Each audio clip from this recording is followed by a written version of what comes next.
నమస్కారం, Shilpa TV news కి స్వాగతం. ముందుగా ముఖ్యాంశాలు. కుందు పాత వంతెన పునరుద్ధరణ పనులు ప్రారంభించాం. నూతన వంతెన నిర్మాణ పనులు వేగవంతం చేస్తున్నామని పేర్కొన్న జిల్లా కలెక్టర్.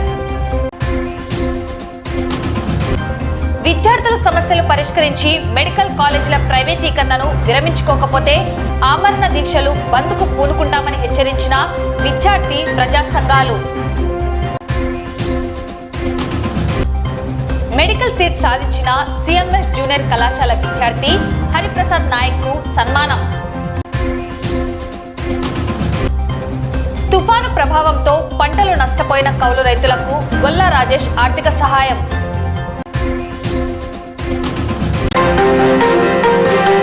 కుందు నది పాత వంతెన శిథిలావస్థకు చేరుకున్న నేపథ్యంలో పునరుద్ధరించేందుకు చర్యలు తీసుకుంటున్నట్లు జిల్లా కలెక్టర్ రాజ్కుమారి అన్నారు. గురువారం నంద్యాల పట్టణంలోని పాత కుందు నది వంతెన ప్రస్తుత స్థితిని joint collector Kollabathula Karthik, RTO Vishwanath, municipal commissioner శేషనాలతో కలిసి కలెక్టర్ క్షేత్రస్థాయిలో పరిశీలించారు. ఈ సందర్భంగా కలెక్టర్ రాజకుమారి మాట్లాడుతూ కుందు నది పాత వంతెన శిథిలావస్థకు చేరుకున్న దృష్ట్యా ప్రభుత్వం ఇప్పటికే నూతన వంతెన నిర్మాణానికి భూసేకరణ నిధులు విడుదల చేసిందన్నారు. కొత్త వంతెన పూర్తవడానికి కొంత సమయం పట్టే అవకాశం ఉందని, అంతవరకు రాకపోకలకు ఇబ్బంది కలగకుండా పాత వంతెనను బలోపేతం చేసేందుకు చర్యలు తీసుకుంటున్నామని కలెక్టర్ తెలిపారు. ప్రస్తుతం వంతెన సామర్థ్యాన్ని పెంచేందుకు B2-BT లేయర్ వేసి వంతెనకు ఇరువైపులా ఇనుప రైలింగులు ఏర్పాటు చేయడం జరుగుతుందన్నారు. ఈ పనులు వారం రోజుల్లో పూర్తి చేసేలా చర్యలు తీసుకోవాలని అధికారులకు ఆదేశాలు ఇచ్చామన్నారు. వంతెన దృఢత్వాన్ని దృష్టిలో ఉంచుకొని తాత్కాలికంగా స్కూల్ బస్సులు, అంబులెన్స్లు, కార్లు, ద్విచక్ర వాహనాలు, రైతుల ట్రాక్టర్లు మాత్రమే ఈ వంతెన మీద వెళ్లేలా అనుమతిస్తున్నామన్నారు. భారీ వాహనాలను మళ్లించే చర్యలు ఇప్పటికే ప్రారంభించామని కలెక్టర్ వెల్లడించారు. కొత్త వంతెన పనులు పూర్తి అయ్యేంత వరకు పాత వంతెన వినియోగంలో జాగ్రత్తలు పాటించాలని, అధికారులు సూచించిన నియమాలను తప్పక పాటించాలని కలెక్టర్ ప్రజలను విజ్ఞప్తి చేశారు. అంతకుముందు జిల్లా కలెక్టర్ మున్సిపల్ కార్యాలయం వెనుక ఉన్న ఖాళీ స్థలాలను ప్రత్యక్షంగా పరిశీలిస్తూ ప్రభుత్వ కార్యాలయానికి అవసరమైన కొత్త కార్యాలయ భవనాల నిర్మాణం కోసం ఆ స్థలాలను ఉపయోగించే అవకాశాలపై ప్రణాళిక రూపొందించాలని అధికారులను ఆదేశించారు. ఈరోజు జాయింట్ కలెక్టర్ గారు, ఆర్డీఓ గారు, మున్సిపల్ కమిషనర్ గారితో కలిసి కుందు నది ఓల్డ్ బ్రిడ్జ్ ని ఇన్స్పెక్ట్ చేయడం జరిగింది. ఈ బ్రిడ్జ్ ఆల్మోస్ట్ శిథిలావస్థకు వచ్చింది. కొత్త బ్రిడ్జ్ పైనుండి మనం ట్రాఫిక్ త్రూ చేయడానికి కొంత సమయం పడుతుంది. ల్యాండ్ ఎక్విజిషన్ బిల్స్ కి గవర్నమెంట్ శాంక్షన్ చేసింది. కాంట్రాక్టర్ బిల్ కూడా వచ్చిన తర్వాత ఆ పని కూడా మొదలు పెడతాం. ఈలోగా ఇది కొంత స్ట్రెంథన్ చేసుకోవాల్సిన అవసరం ఉంది కాబట్టి దీనిపైన BT layer, side iron railing అన్నది రెండు స్ట్రెంథన్ చేస్తూ ఉన్నాం. కాంట్రాక్టర్ మనకి 1 వీక్ లో ఈ వర్క్ పూర్తి చేసి పెడతామన్నారు. దీనిపైన మనము హెవీ వెహికల్స్ ట్రాఫిక్ త్రూ చేయడం చాలా కష్టం. స్కూల్ బస్సెస్, అంబులెన్సెస్, అలాగే కార్స్, మోటార్ సైకిల్స్, రైతులకు ఎవరికి ఇబ్బంది లేకుండా ఏదన్నా ట్రాక్టర్స్ మూవ్మెంట్ ఏదన్నా ఉంటే వాటి వరకు మాత్రమే అలో చేయడం జరుగుతుంది. కంప్లీట్ హెవీ వెహికల్స్ ట్రాఫిక్ ని పూర్తిగా డైవర్ట్ చేయడం జరుగుతుంది.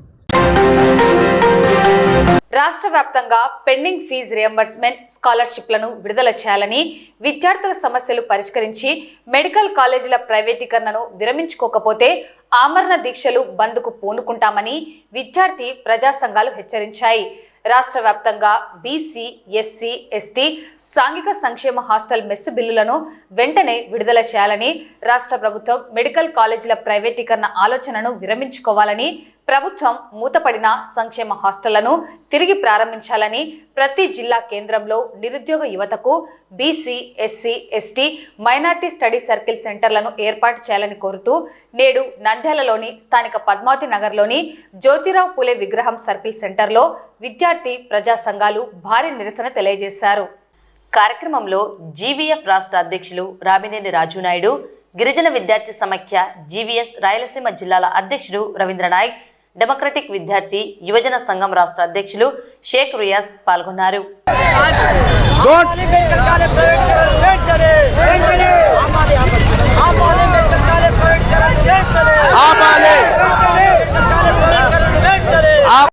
కోటి 2 కోట్లు పెట్టి మనం ఎంబీబీఎస్ చదవగలుగుతామా? కోటిన్నర పెట్టి ఎంబీబీఎస్ చదవగలుగుతామా? అందుకే ఈ ప్రైవేటీకరణను ఏదైతే మెడికల్ కళాశాల ప్రైవేటీకరణ ఆపితే ప్రభుత్వంలో మనమంతా ఉచితంగా విద్య చదువుకోవచ్చు. మనమంతా ఉచితంగా విద్య చదువుకోవద్దా? వైద్య విద్య ఈ రాష్ట్ర ప్రభుత్వం ఏర్పడిన తర్వాత ఏదైతే పేద విద్యార్థులకు, అదేవిధంగా పేద మధ్యతరగతి విద్యార్థులకు ఏదైతే ఈ విద్య అనేది ప్రైవేటీకరణ, వైద్య విద్య ప్రైవేటీకరణ చేయడము ఎంతవరకు సమంజసమని ఈరోజు రాష్ట్ర విద్యాశాఖ మంత్రి నారా లోకేష్ గారు చెప్తా ఉన్నాము. ఈరోజు ఏదో ప్రభుత్వం, గత ప్రభుత్వం ఏర్పాటు చేసింది, ఆ ప్రభుత్వానికి ఎక్కడికో క్రెడిట్ పోతాదన్న ఉద్దేశంతో మీరు ఈ విధంగా విద్యార్థుల బతుకులు నాశనం చేయడం విధంగా కర్తవ్యంతో ఉన్నాం. ఈరోజు రాష్ట్ర ముఖ్యమైనటువంటి చంద్రబాబు నాయుడు గారు ఆయన సొంత కొడుకు ఇచ్చినటువంటి విద్యాశాఖను ఈరోజు మెడికల్ కళాశాలల ప్రైవేటీకరణ అని చెప్పి మీరు ఈరోజు చేయడం వల్ల ఎంతో మంది పేద విద్యార్థులు వారి యొక్క జీవితాన్ని పోగొట్టుకోవాల్సిన అవసరం అవుతుంది. ఏదైతే గవర్నమెంట్ కళాశాలలో చదివిన విద్యార్థులతో నారా లోకేష్ నారా లోకేష్ గారు ఆ రోజు కమిటీ మీటింగ్ పెట్టుకున్నారు. ఆ రోజు మీటింగ్ పెట్టుకున్నటువంటి ఒక అమ్మాయి కూడా ఈరోజు ప్రభుత్వ కళాశాలలో చదివే విద్యార్థులకు సీటు రాలేదని చెప్తా ఉన్నాం. ఈరోజు రాష్ట్ర ముఖ్యమంత్రి గాని, అదేవిధంగా విద్యాశాఖ మంత్రి గారు తీసుకున్నటువంటి తన తప్పుడు ఆలోచనలు తీసుకున్నటువంటి ఈ విద్యా ప్రైవేటీకరణ అనేది పూర్తి స్థాయిలో ఆపకపోతే ఉద్యమం ఉధృతం చేస్తామని చెప్తా ఉన్నాం. మేము ఒకటే అడుగుతున్నాం, ఈ రాష్ట్రంలో ఆంధ్రప్రదేశ్లో విద్యార్థులు చదవడానికి అవకాశం లేదా? అంటే విద్యార్థులు కార్పొరేట్ ప్రైవేటీకరణ కావాలా? ఎందుకోసం అంటే మేము ప్రభుత్వాల గురించి మాట్లాడంలే. గతంలో ఏ రకంగా అయితే ఉందో ఆ రకంగా చేసినటువంటి చేయండి. మీరు హాస్టల్ని ఎత్తేసి మెచ్చార్జీలు విడుదల చేయకుండా, ఫీజు రియంబర్స్మెంట్ విడుదల చేయకుండా విద్యార్థులు ఇబ్బంది పెట్టడం సమంజసం కాదు. మీరు తక్షణమే ఇప్పటికైనా మొత్తం రాష్ట్ర వ్యాప్తంగా పెండింగ్ ఉన్నటువంటి ఫీజు రియంబర్స్మెంట్, స్కాలర్షిప్స్, అదేవిధంగా పెండింగ్లో ఉన్నటువంటి hostel SC ST BC hostel mess బిల్లులు విడుదల చేయాలి.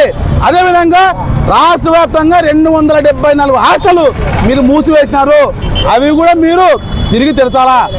ఎందుకంటే ఈరోజు పేద బడుగు బలహీన వర్గాలు చదివేది హాస్టల్లో, పాఠశాలలో అవుతున్నారు. అటువంటి విద్యార్థులు మీరు అన్యాయం చేస్తున్నారా? ఈ ప్రభుత్వాన్ని మేము అడుగుతున్నాం. అందుకే మేము ఈరోజు పోరాటం దిగాం. ఖచ్చితంగా అవసరమైతే ఈ సమస్యను వారం 10 రోజుల లోపల పరిష్కరించకపోతే ఇదే నంద్యాలలో ఈ యొక్క విగ్రహం దగ్గర ఆమర దీక్ష దిగుతాం. అవసరమైతే చలో విజయవాడను పిలుపునిస్తాం. అవసరమైతే రాష్ట్ర వ్యాప్తంగా బంద్కు పిలుపునిస్తాం. విద్యార్థుల సమస్యలు మీరు పరిష్కరించండి. ఎందుకోసం అంటే మేము కూడా ప్రజా ఉద్యమాల్లో గత 20 సంవత్సరాల నుంచి పనిచేస్తున్నాం. ఏ ప్రభుత్వం చేయనటువంటి నిర్ణయాలు మీరు తీసుకుంటున్నారు, ఆశలు మూసేస్తున్నారు. అంటే మీ ప్రభుత్వం లక్ష్యము ఉన్నాడు బాగుపడాలన్నా, లేనోడికి మీరు సాయం చేయాలని చెప్పేసి మేము అడుగుతున్నాం. ఎందుకోసం అంటే ఈరోజు చాలా మంది చదువు దూరం అవుతున్నారు. మీరు అంటున్నారు చాలా మంది చదివి బాగుపడుతున్నారు, కానీ మేము అంటున్నాం గ్రౌండ్ లెవెల్లో మేము చూస్తున్నాం. విద్యార్థులకు సౌకర్యాలు అందడం లేదు. ఎంతో హాస్టల్స్లో మీరు మెస్ బిల్లులు సరిగ్గా అందడం లేదు. ఫుడ్ దగ్గర హాస్టల్ వాటిని అప్పులు చేసుకున్నారు. అదేవిధంగా ఫీజు రియంబర్స్మెంట్ కాక ఎంతో మంది ఇంజనీరింగ్ చదివిన స్టూడెంట్స్ సర్టిఫికేట్స్ వాళ్ళకు ఉద్యోగాలు వచ్చిన ఇంజనీరింగ్ కాలేజీలో సర్టిఫికేట్స్ అక్కడే ఉండిపోయినాయి. అందుకోసమే ప్రభుత్వం ఇప్పటికైనా కనుగరించండి. లేకపోతే విద్యార్థుల బలం ఏందో మేము చూపిస్తాం. ఖచ్చితంగా ప్రభుత్వానికి చూపిస్తామని తెలియజేస్తున్నాను. నంద్యాల పట్టణంలోని జ్యోతిరావు పూలే విగ్రహం ఎదుట రాయలసీమ జిల్లాల అధ్యక్షులుగా విద్యార్థి సంఘాలుగా చేపట్టినటువంటి ఈ నిరసన కార్యక్రమము రాష్ట్ర వ్యాప్తం ఉన్నటువంటి పెండింగ్లో స్కాలర్షిప్ అయితేనేమి, ఫీజు రియంబర్స్మెంట్స్ అయితేనేమి, వసతి గృహాల్లో పెండింగ్లో ఉన్నటువంటి హాస్టల్ మెస్ ఛార్జెస్ అయితేనేమి రిలీజ్ చేయకపోవడం చాలా దారుణమైనటువంటి భాగ్యం. ఎందుకంటే గత రాష్ట్ర ప్రభుత్వము ఏ విధంగా ఈ మెడికల్ కాలేజీ తీసుకొచ్చిందో దానికి ఈ రాష్ట్ర ప్రభుత్వం తీసుకున్నటువంటి నిర్ణయం ప్రైవేటీకరణ చేయడం చాలా దారుణం. ఎందుకంటే ప్రైవేటీకరణ వల్ల విద్యార్థులు విద్యకు దూరం అవుతారు తప్ప విద్యార్థులకు ప్రైవేటీకరణ చేసుకుంటూ పోతే విద్యార్థులు భవిష్యత్తులో విద్యకు ఎప్పటికీ దూరంగానే ఉండాల్సి వస్తుంది. ఎందుకంటే విద్యార్థులు ఎంతోమంది పేద బడుగు బలహీన వర్గాలకు చెందినటువంటి విద్యార్థులు మెడికల్ సీట్స్ రావాలంటే ఈరోజు లక్షలతో కూడినటువంటి సీట్లు ఇవాళ ప్రైవేటీకరణకు అప్పచెప్పితే ఇవాళ విద్యార్థులు చదువుకోవడానికి ఎంతో ఇబ్బంది పడుతున్నారు. అదేవిధంగా రాష్ట్ర వ్యాప్తంగా మూతపడినటువంటి హాస్టల్ను తిరిగి ప్రారంభించాలి. ఎందుకంటే మూల ప్రాంతాలలో ఉన్నటువంటి వెనుకబడి ఉన్నటువంటి ప్రాంతాలలో హాస్టళ్లు మూతపడే ఆ హాస్టల్ను తిరిగి ప్రారంభించకపోతే రాష్ట్ర వ్యాప్తానికి బంద్కు పిలుపునిచ్చడానికి విద్యార్థి సంఘాలుగా డిమాండ్ చేస్తాను. నంద్యాల పట్టణంలోని సిఎంఎస్ జూనియర్ కళాశాలలో గత సంవత్సరం బైపీసీ చదివిన హరిప్రసాద్ నాయక్ అనే విద్యార్థి ఇటీవల నీట్ పరీక్షలో ఉత్తమ ర్యాంక్ సాధించి ప్రభుత్వ మెడికల్ కళాశాలలో సీట్ సాధించడం పట్ల కళాశాల చైర్మన్ మునిశేఖర్, అధ్యాపక బృందం నేడు కళాశాలలో విద్యార్థుల సమక్షంలో ప్రత్యేకంగా హరిప్రసాద్ నాయక్ను అభినందించి సన్మానించడం జరిగింది. ఈ కార్యక్రమంలో అధ్యాపకులు, విద్యార్థులు పాల్గొన్నారు.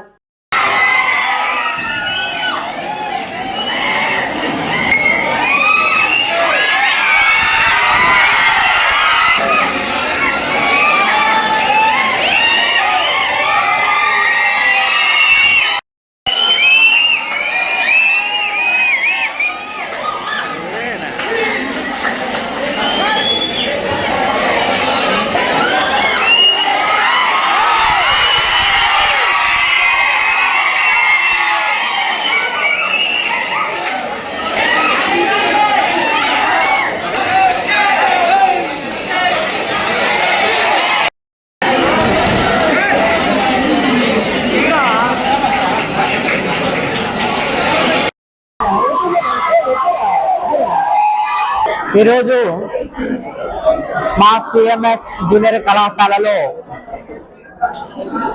పోయిన సంవత్సరము పాస్ అవుట్ అయినటువంటి బైపీసీ విభాగంలో హరిప్రసాద్ నాయక్ మా కళాశాలలో లాంగ్ టర్మ్తో పాటు షార్ట్ టర్మ్ కూడా తీసుకొని లాస్ట్ ఇయర్ రాసిన ఎగ్జామ్లో బైపీసీలో నీట్ రాసి ఈరోజు గవర్నమెంట్ కళాశాలలో ఫ్రీ సీటు ఎంబీబీఎస్ సీట్ సంపాదించడం జరిగినది.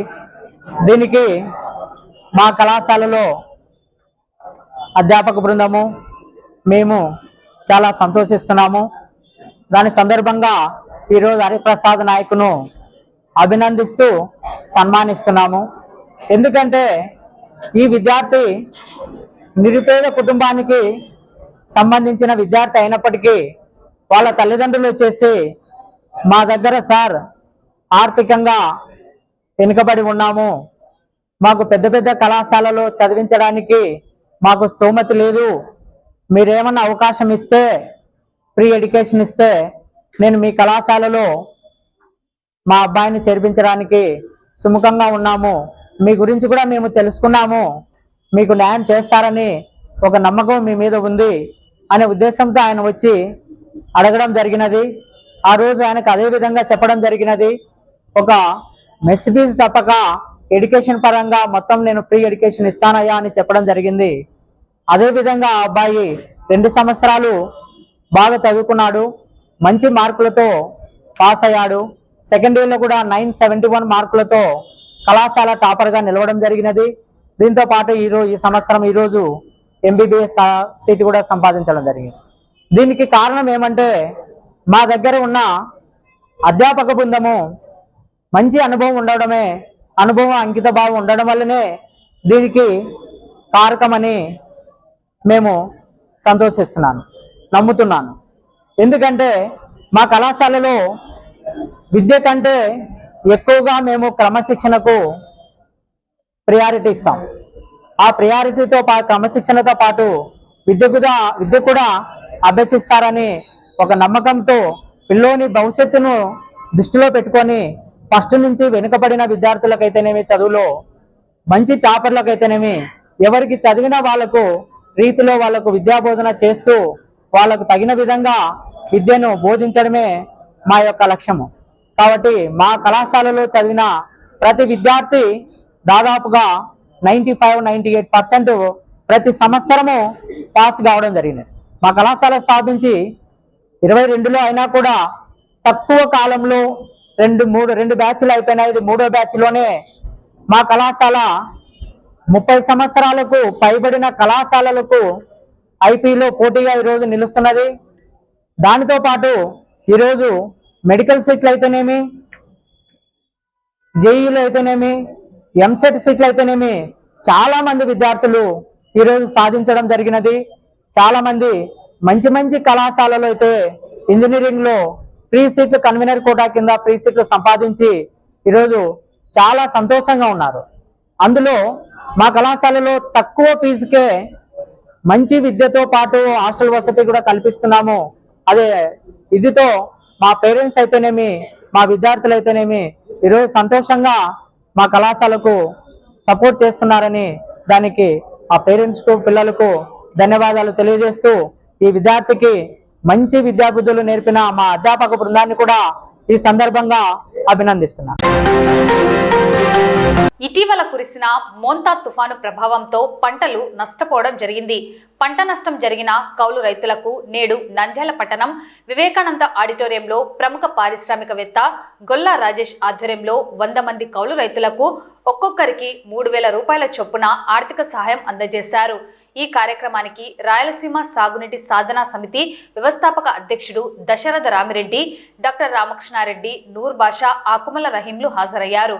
తుఫాన్ ప్రభావంతో పంట నష్టం జరిగిన రైతులను ప్రభుత్వం ఆదుకోలేదని, వారికి కనీస భరోసా కల్పించడంలో వైఫల్యం చెందారని ప్రభుత్వ వైఖరిని తీవ్రంగా విమర్శించారు.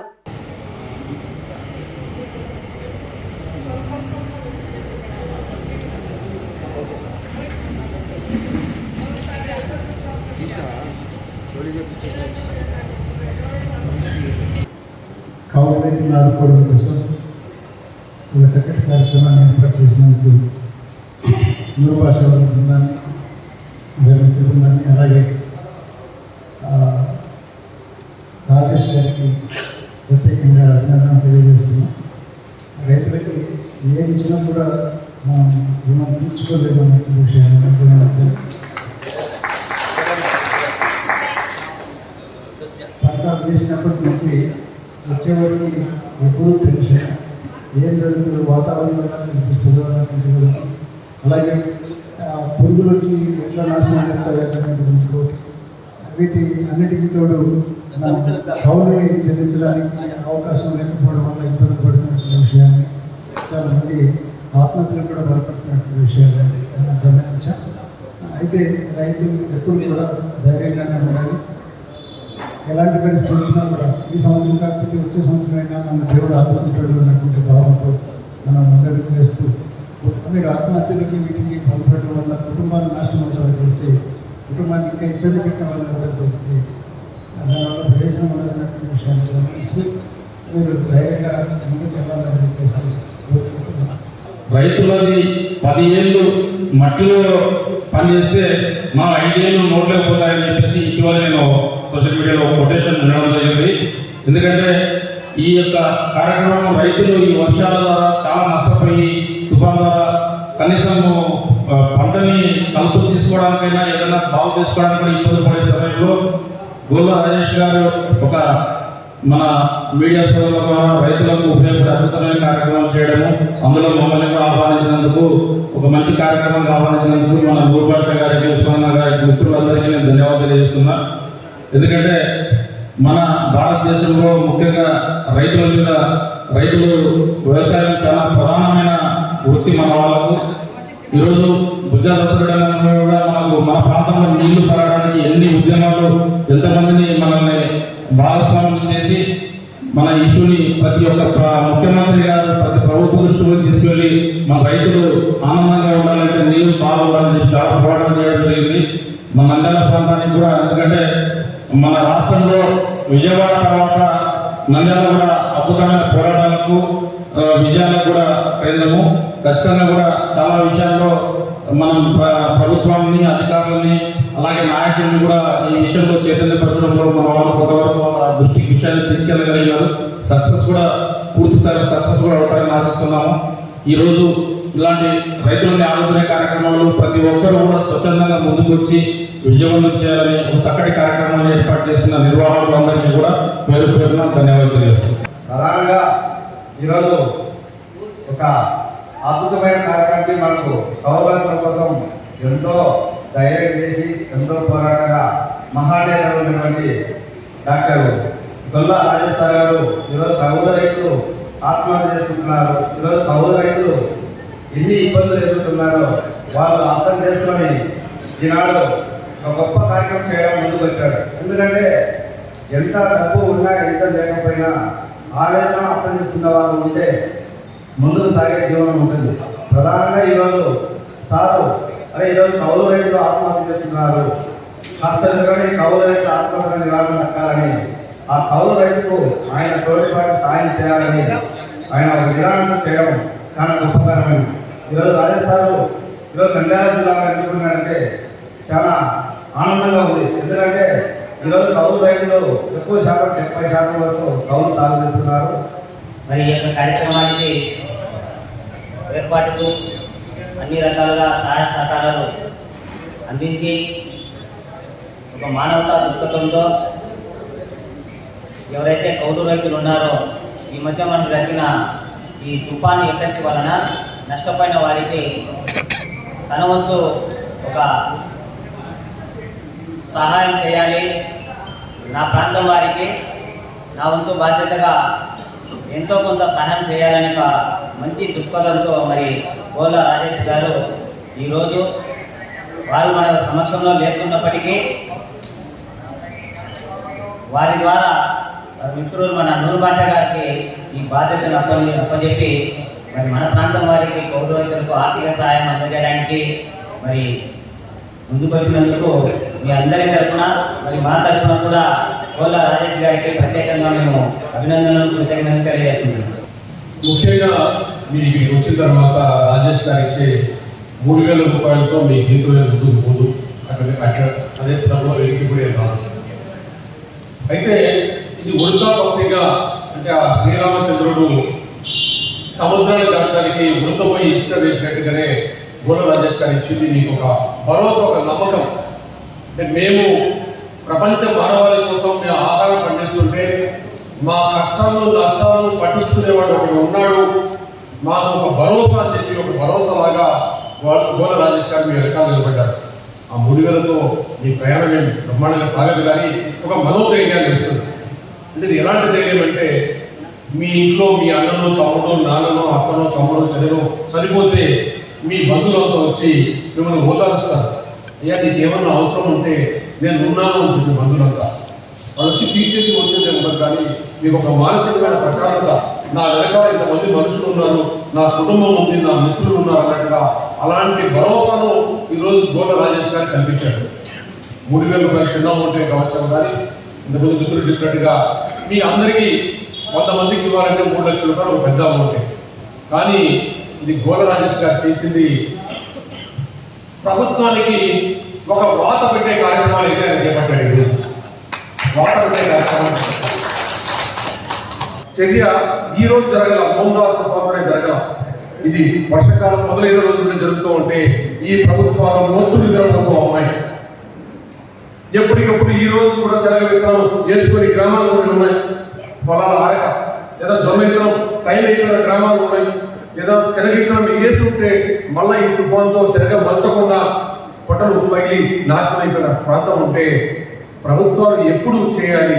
ఈరోజు రాజేష్ గారు చేసిన చర్యలు తక్షణమే ఇన్పుట్ సబ్సిడీ అని చెప్పి నీకు భరోసా ఉన్నానని చెప్పి ఎకరాకు 6,000, 8,000, 10,000 రూపాయలు ఇవ్వాల్సిన ప్రభుత్వాలు రౌండ్ టేబుల్ కాన్ఫరెన్స్ పెట్టుకొని నేను మీ మేనమామలు వచ్చానని చెప్పి ఢిల్లీ నుండి వచ్చే ఒక చౌహాన్ గారు చెప్తున్నాడు మీకు అంతా ఆదుకుంటారంటే మేనమామ వచ్చి ఎప్పుడు ఆదుకుంటాడయ్యా? ప్రజలంతా చచ్చిపోయిన తర్వాత, రైతాంగం చచ్చిపోయిన తర్వాత, కౌలు రైతులు చచ్చిపోయిన తర్వాత, రైతు కూలీలు చచ్చిపోయిన తర్వాత పనులు లేకుండా ఒక్కసారి ఆలోచించాలి. వార్తలు ముగించే ముందు ముఖ్యాంశాలు మరోసారి. కుందు పాత వంతెన పునరుద్ధరణ పనులు ప్రారంభించాం, నూతన వంతెన నిర్మాణ పనులు వేగవంతం చేస్తున్నామని పేర్కొన్న జిల్లా కలెక్టర్. విద్యార్థుల సమస్యలు పరిష్కరించి మెడికల్ కాలేజీల ప్రైవేటీకరణను విరమించుకోకపోతే ఆమరణ దీక్షలు బంద్కు పూనుకుంటామని హెచ్చరించిన విద్యార్థి ప్రజా సంఘాలు. మెడికల్ సీట్ సాధించిన సిఎంఎస్ జూనియర్ కళాశాల విద్యార్థి హరిప్రసాద్ నాయక్ కు సన్మానం. తుఫాను ప్రభావంతో పంటలు నష్టపోయిన కౌలు రైతులకు గొల్లా రాజేష్ ఆర్థిక సహాయం. ఈ వార్తలు ఇంతటితో సమాప్తం. నమస్కారం.